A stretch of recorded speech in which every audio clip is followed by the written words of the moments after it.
अस्सलाम वालेकुम दोस्तों, मैं हूं सईद उमर फारूक अपने चैनल उमर स्पीक्स की एक और एपिसोड के साथ आपकी खिदमत में हाजिर हूं। दोस्तों आज के एपिसोड भी हज स्पेशल एपिसोड है और कुछ वफाकी काबीना में एक बात जानी थी कुरानंदाज़ी से मुतालिक कि उसे ख़त्म करना है या नहीं करना। तो उस बारे में थोड़ी सी डिटेल इन्फॉर्मेशन आ गई है, कंफर्म इन्फॉर्मेशन है, तो वो मैं आपके साथ शेयर करूँगा। और एक हज कॉन्फ्रेंस होने जा रही है सऊदी अरब में 8 जनवरी से 11 जनवरी तक। उसमें किस किस तरह के डिसीजंस होते हैं हज से रिलेटेड और तमाम लोगों को तमाम कंट्रीज़ को उन पॉलिसीज़ को इम्प्लीमेंट करना होता है, तो उसके बारे में भी बहुत डिटेल में बात करेंगे। बट वीडियो स्टार्ट करने से पहले आपसे सिर्फ इतनी सी रिक्वेस्ट है कि अगर आप हज और उम्रह से रिलेटेड लेटेस्ट इन्फॉर्मेशन से वाकिफ़ रहना चाहते हैं तो नीचे दिए गए सब्सक्राइब के बटन पे अभी क्लिक करें। जी तो दोस्तों, सबसे पहले अल्लाह ताला से दुआ है कि जिन लोगों ने भी हज में दरखास्तें जमा करवाई हैं हज 2024 के लिए, अल्लाह ताला उन सबको ही हज पर ले जाए। और मैं इसी दुआ के साथ हमेशा अपनी वीडियो का आगाज़ करता हूँ। और जो लोग भी ये वीडियो देख रहे हैं वो ज़रूर हज 2024 में जाना चाहते हैं, तो अल्लाह ताला उन सब की दिली मुराद को पूरा फरमाए और उनको एक मकबूल हज की सादत नसीब फरमाए। आमीन। आप भी आमीन कह के इस वीडियो का आगाज़ कर लें। जी तो दोस्तों, वफाकी वज़ीर जो हैं जनाब अनीक अहमद साहब, अब उन्होंने एक और जनाब बात कर दी है और उन्होंने ये कहा है कि मैंने जो केस है कुरानंदाज़ी से मुतालिक वो कैबिनेट में जनाब भेज दिया है। अब ये मुझे नहीं पता कि वो वहाँ से अप्रूव होगा या नहीं होगा। तो इस वजह से कल यानी कि 28 दिसंबर को शाम 4 बजे हम कुरानंदाज़ी तो ज़रूर करेंगे।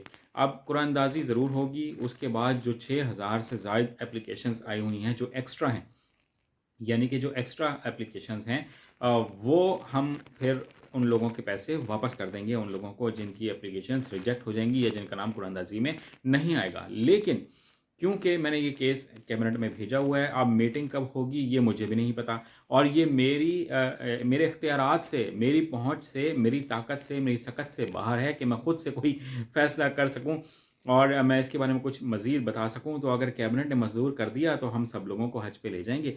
अगर कैबिनेट ने मंजूर नहीं किया तो हम बाकी तमाम जो कोटा होगा वो सऊदी गवर्नमेंट को वापस कर देंगे। तो जनाब, अगर आप में इतनी सख्त नहीं है कि आप अपनी बात नहीं मनवा सकते तमाम लोगों के लिए, 6000 लोगों की सिर्फ बात थी हज पर लेके जाने की। तो अगर आप इतनी भी सख्त नहीं रखते, आपकी इतनी भी पहुंच नहीं है, आपके इतने भी सुनवाई नहीं होती कैबिनेट में, तो फिर ऐसी कैबिनेट में मेरे ख्याल में तो शायद नहीं बैठना चाहिए। कम से कम आप इतनी सी बात तो पाकिस्तानी अवाम के तमाम हुज्जाज कराम की मनवा सकते हैं और आपको मनवानी भी चाहिए। वरना ये एक ओहदा ले के बैठ जाने का फ़ायदा कोई नहीं है। अगर सिर्फ यही ऐलान करना है कि जनाब हज होगा और हज तो हो गई, एप्लीकेशंस होंगी तो एप्लीकेशंस तो होंगी, कुछ रिजेक्ट हो जाएंगी, कुछ चले जाएंगे, कुरानंदाज़ी होगी, कुरानंदाज़ी नहीं होगी, तो फिर भाई आपका तो आने का ना सर कोई फ़ायदा ना हुआ। तो जो वज़ीर होते हैं उनका आने का, सीट पे बैठने का फ़ायदा यही होता है कि जो लोग उनकी वजारत के अंडर आते हैं हम उन लोगों को सपोर्ट कर सकें, हम उन लोगों के लिए कुछ कर सकें। तो आपने कुछ भी नहीं किया, सिर्फ़ और सिर्फ ऐलानात किए हैं कि अब ये होगा, इस तारीख को ये होगा, इस तारीख को ये होगा। तो फिर सिर्फ ऐलानात करने के लिए तो किसी क्लर्क को भी हम खड़ा कर सकते हैं कि ये जनाब वफाकी वजारत मजहबी अमूर की जनब से ये क्लर्क हैं और ये ऐलान कर देंगे। तो उसमें वजारत चलाने का क्या तुक बनती है, बड़ी माजरत के साथ अगर किसी को मेरी बात बुरी लगे तो। क्योंकि ये मैं आईना दिखा रहा हूँ कि एक रियलिटी है जो सबके सामने है।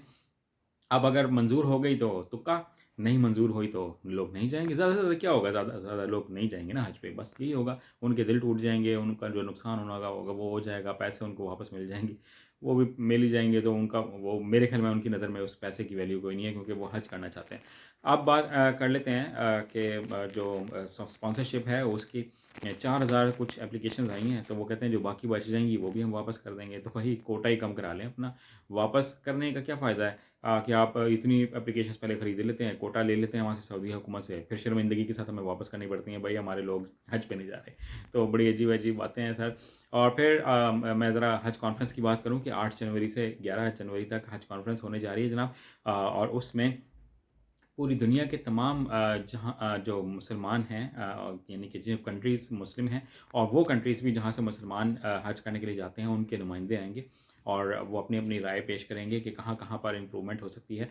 तो इस तमाम उस कॉन्फ्रेंस में हर साल होती है ये, और उसमें बहुत इंपॉर्टेंट डिसीजंस लिए जाते हैं कि लोगों को फैसिलिटीज़ कौन कौन सी देनी है, होटल्स में क्या इम्प्रूवमेंट चाहिए, खाने में क्या इम्प्रूवमेंट चाहिए, मिना में, मकतब में क्या क्या इम्प्रूवमेंट्स चाहिए लोगों को, हमने किस तरह से गाइड करना है, जो मददगार लोग होते हैं उनकी क्या क्या जॉब्स अगर हम क्रिएट कर सकते हैं। तो ये तमाम डिटेल्स जनाब उसमें बिल्कुल मंजूर होंगी और जो नई अपडेट्स आएंगी वो मैं साथ साथ कदम ब कदम आपको देता रहूँगा। बट आज की वीडियो में इतना ही कहना था। चैनल पर अगर नए हैं तो चैनल को सब्सक्राइब कर लीजिएगा। हज पे जाएँ तो मुझे अपनी दुआ में ज़रूर याद रखिएगा। अल्लाह हाफ़िज़।